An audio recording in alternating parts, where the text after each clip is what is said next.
Bar association council ఆధ్వర్యంలో Huzurabad bar council అధ్యక్ష పదవికి ఈ రోజు బార్ కౌన్సిల్ ఎన్నిక జరిగింది.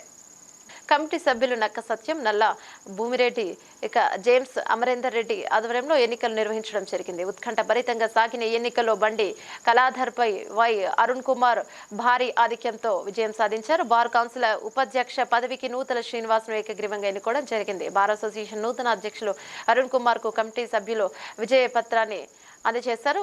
అనంతరం తోటి లాయర్లు అరుణ్ కుమార్ పూలమాలతో సత్కరించి తదుపరి టపాకాయలు కాల్చి సంబరాలు చేసుకున్నారు. అరుణ్ కుమార్ మాట్లాడుతున్న విజయానికి సహకరించిన అందరికీ కృతజ్ఞతలను తెలిపారు. తోటి లాయర్ల సమస్యలపై 365 రోజులు ఎల్లవెల్లా పోరాడతానని మీడియా సమావేశం తెలిపారు. కార్యక్రమం బార్ అసోసియేషన్ సభ్యులు, నూతన ఆర్గనైజర్స్ పాల్గొన్నారు.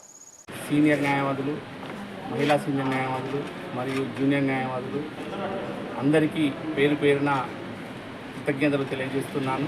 నా యొక్క చక్కటి విజయానికి సహకరించిన ప్రతి ఒక్కరికి పేరు పేరున ధన్యవాదాలు తెలియజేస్తూ ఈ యొక్క కోర్టు అభివృద్ధికి నిరాటంకంగా కృషి చేస్తూ మొదటి అదనపు జిల్లా జడ్జి కోర్టు రావడానికి నా సహాయశక్తుల ప్రయత్నం చేస్తూ ఎటువంటి సమస్య వచ్చినా కూడా నేనున్నానంటూ ముందటుండి ఎటువంటి అసలు సమస్య రాకుండా ఉండడానికి కృషి చేస్తానని అందరికీ ప్రమాణపూర్వకంగా తెలియజేస్తూ హుజూరాబాద్ అడ్వకేట్స్ బార్ అసోసియేషన్కు జరిగినటువంటి ఎన్నికల్లో చిన్న వయసులో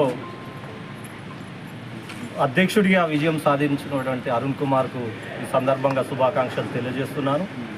జూనియర్, సీనియర్ మరియు మహిళా న్యాయవాదుల పక్షాన వారికి విజయ శుభాకాంక్షలు తెలియజేస్తున్నాము. న్యాయవాద సమస్యల గురించి ముందుండి పోరాడాలని కోరుకుంటూ, అదేవిధంగా జిల్లాల బైఫర్కేషన్లో న్యాయవాదులకు తీరని అన్యాయం జరిగింది.